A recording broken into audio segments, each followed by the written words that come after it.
你呀，叫你先好好学习，积累经验。你以为你很行了，现在栽了吧？战月点了弟弟几下，说道：你以为现在生意那么好做？创业死得最快，咱们家的财富，你什么都不做，躺平一辈子都可以。但你去创业的话，亏掉的钱会比你躺平一辈子花的钱还要多。这就是很多富一代不让富二代创业的原因，宁愿养着他们，让他们出去玩，都不想让他们去创业。一亏就是几千万、几个亿的亏。特别是现在生意难做，多少公司都在苦苦挣扎呢。这个时候入场，那不是闲死的不够快吗？战燕苦着脸说道：三哥，我也没有扑街，就是现在周转困难了，主要是回款还没有收到，等收到回款我还能熬下去的。现在我也在调整了，熬过这一段时间，相信能起来的。我之前经营的也好好的呢，就是这一次看走了眼，投资的一个项目失败，亏了钱，再加上回款慢，导致我周转困难。战月问他：你想借多少钱？战燕朝哥哥伸出一根手指，说道：这么多，够我周转3个月就行了。1个亿，老九的公司在他的哥哥眼里还是小公司，1个亿是够他周转3个月的了。战燕点头，1个亿够了。三哥，你能借给我吗？要是没有那么多，你先借我5000万也是可以的，我先把工资发了。战月默了默后说道：你把你公司的经营情况都告诉我，我看看你们公司有没有值得我投资的项目，然后我以合作的名义往你公司账户转1个亿。那项目我不分钱，不管是盈利还是亏本，都是你的事，你以后赚到钱了，还给我1个亿就行，亲兄弟就不算你利息了。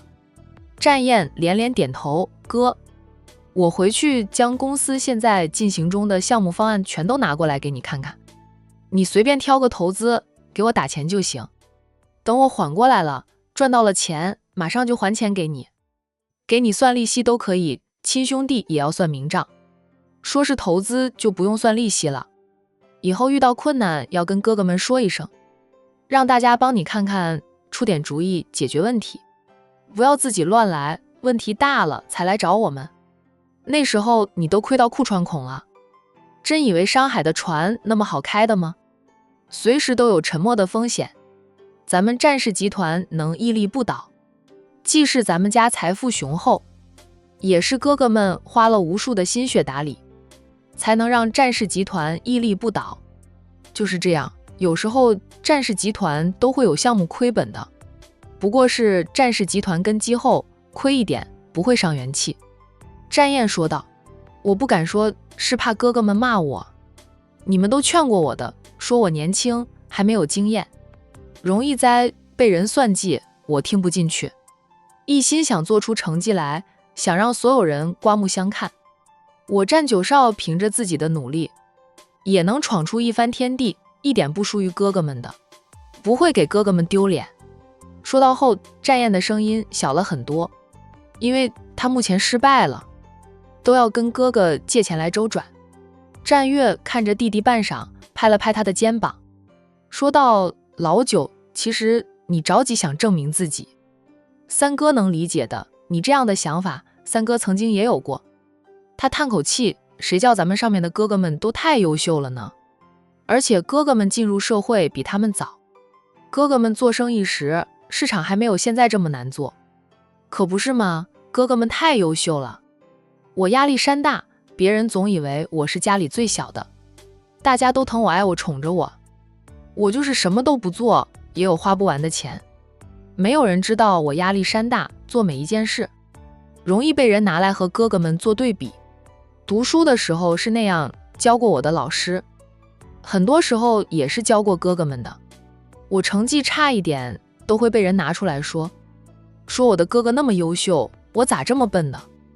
搞得我拼命读书，得亏我在读书方面有点天赋，成绩一直都很好，一直都沿着哥哥们的路线往前走，读的每一所学校都是哥哥们读过的，才没有被人说我不如哥哥们，没有丢了咱们战家的脸面。战月笑道：理解的，理解的，可能除了大哥之外，我们这几个都有过你那样的心理吧。老大没有的对比，他只会成为弟弟们的榜样。大哥特别优秀的话，下面的弟弟真的是要拍马追赶，还不一定能追得上呢。现在我公司周转困难，都不敢让别人知道，怕人家笑话我，觉得我不如哥哥们，又要丢咱们战家的脸面了。三哥，你帮我保密好不好？不要说出去。我有信心，3个月后一定能扭转局面的。以后再投资，我会小心再小心，不会再冲动下场。战月说道：敢做不敢当了呀，还怕哥哥们骂你，怕别人笑话你，让别人笑话一下也是给你一个教训，让你以后不敢再这般轻率。好吧，三哥要说就说吧，我先做好心理准备，哥哥们骂我，我就当作没有听到，反正有嫂嫂们在，哥哥们也不敢骂得太过分的。人的一生哪能一直是好的，总会有不好的时候，就没有人一辈子都顺风顺水的。我的公司又没有关门大吉，不过是周转有点困难而已。战燕很快就想开了，被哥哥们骂几句也是好的，他的小日子也是过得太好了，需要哥哥们给他松松骨。你真当三哥是长舌男呀，到处唱你的衰事。放心吧，三哥不说出去。不过若是上面那几个哥哥知道了，你不能怪到我头上来，他们手眼通天，比我厉害多了，我的事都瞒不了他们呢，更不要说罩你。那是我不怪三哥的，三哥肯借钱给我周转，我感激不尽，哪里还会怪三哥他们那通天的本事，我早就领教过。三哥不说那些了，来喝茶。我不想喝茶，去给我煮杯咖啡，然后你滚回去好好的力挽狂澜。战燕爽快地答应了，马上就去给三哥煮咖啡。一会儿后，战燕给自家三哥煮好了咖啡，他倒了2杯，自己1杯。三哥，咖啡来了。战月嗯了一声，示意他放在茶几上，对他说道：我要做事了，中午得去接你八嫂下班，你回去好好经营你的公司，不懂的就问，不要自己一头扎进去，山海随时能将你淹没。三哥，我知道的了，经过这一次，我不敢再大意。战燕这次会栽，也与他有点自大有关，总认为自己很厉害，认为自己不输于哥哥们。现实教他做人，他果然还是太懒了点。老九，你可有喜欢的人？没有，我还小，不考虑。你们个个都是30岁之后才结婚，我也要30后再考虑婚姻大事，现在先搞事业赚钱。我不想一直顶着战家9少的光环，希望我是战燕，凭着自己实力爬起来的战燕，而不是靠着家族庇护。战月笑了笑，年轻真好，你还能好好玩几年，说不定我过2年就遇到喜欢的人了呢。只要遇到喜欢的人，我也可以像六哥那样早早就结婚。战燕并不抗拒婚姻，她只是年轻，不着急，顺其自然。缘分来找她了，她就开门；缘分未来，她便不动。三哥，你去忙吧，我喝完咖啡就回去做事了。钱的事，三哥记得啊，过2天就要发工资的了。放心吧，三哥答应借给你的钱一定会到账的。战月端起自己那杯咖啡，起身走回到办公桌前坐下，开始他一天的工作。老九喝了咖啡后默默离开。隔天他便收到了三哥借给他的钱，总算不用担心拖欠工资了。日子过得很快，学生党开始放寒假，1年即将结束。年前曾小雅的爷爷奶奶以及父母亲哥哥们都回来了，不过只能在家里待3、4天，就要回去继续上班。他们是想用3、4天的假期来解决曾小雅的婚事。战家得知准亲家回来了，马上就带上战月，带上早就准备好的彩礼，浩浩荡荡来了曾家。曾家2楼的大厅里坐满了人，也堆满了战家送来的彩礼，金银珠宝多得让见过世面的他们都看得眼花缭乱。房产证以及车钥匙也多，还有很多很多的现金。曾家人看着那堆彩礼，个个都不说话。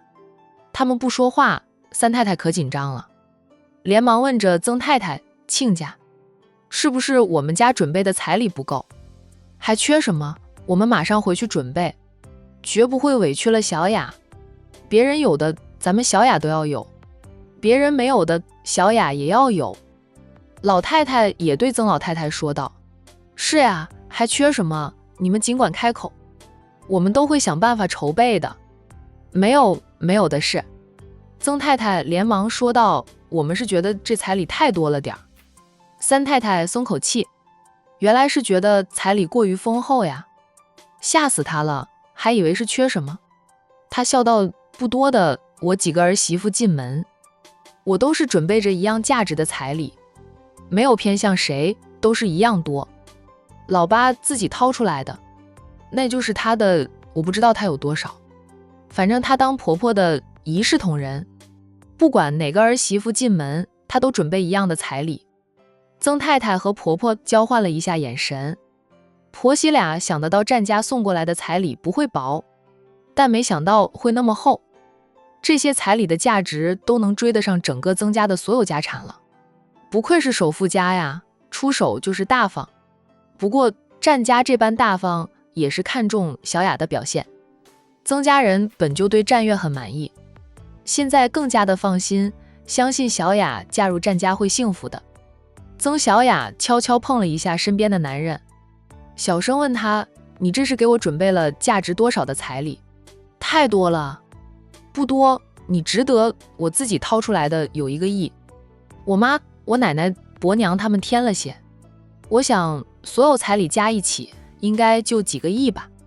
咱们的婚房还是我住的那栋大别墅，另外我还给你买了2栋带前后院的别墅，2栋别墅加一起值1个亿，还有2辆新车，那都不止1个亿了。曾小雅低声说道：你别掏光了你的家产，你还有1个弟弟呢。我掏的都是我自己的钱，不是家里的钱。我弟弟他有他自己的事业，能赚到老婆本，我家里也会给他准备好老婆本，放心吧，家里不会掏光给我的。战月安抚着曾小雅，不想她有压力。我妈帮咱们筹备时，我是掏了1个亿给我妈帮忙置办珠宝首饰的，那些别墅和车子没有算在那1个亿里面。感觉他嘴里的1个亿跟他的1万差不多。小雅，你不用有心理负担的，我那些哥哥结婚时给我嫂子们的彩礼也是和咱们的差不多，家里长辈都一视同仁，不同的也就是我们个人掏出来的钱了。我没有我哥哥们那么丰厚的身家，委屈你了。战月觉得自己的个人身家不如哥哥们，掏出来置办彩礼就不如哥哥们那么多，委屈了他的小雅。他发誓他会继续努力赚钱攒钱，婚后绝不让小雅输给嫂嫂们。曾小雅，我不委屈了，我都被你这大手笔吓到。他以为给他几千万的聘礼就很多了，没想到战家出手就是几个亿。结婚再摆酒，2人的婚事岂不是要花很多很多钱？曾小雅不穷，他曾家也不穷，但在财力雄厚的战家面前，曾小雅觉得自己家还是穷的。都说贫穷限制了想象力，的确如此，没有那个钱，达不到那个高度，不就想象不到。战月握住他的手，眼神柔和又满是深情看着他：小雅，你值得我倾尽所有，你放心，婚后我会继续努力赚钱，绝不让你输给我的嫂子们，我不会让你受委屈的，这辈子我都会爱你，疼你，宠着你，将你捧在手心里，谁都不能将你比下去。以后有了儿女，他在他心里都是第1位的，毕竟他才是相伴他过一生的人。曾小雅看着他，满脸都是感动，他的真心，他的掏心掏肺，他都感受到了。这辈子能遇到战月，是他前世修来的福，三生有幸呀。曾小雅主动靠过去，靠着他的肩膀，战月揽住了他，相依相偎，携手共度余生。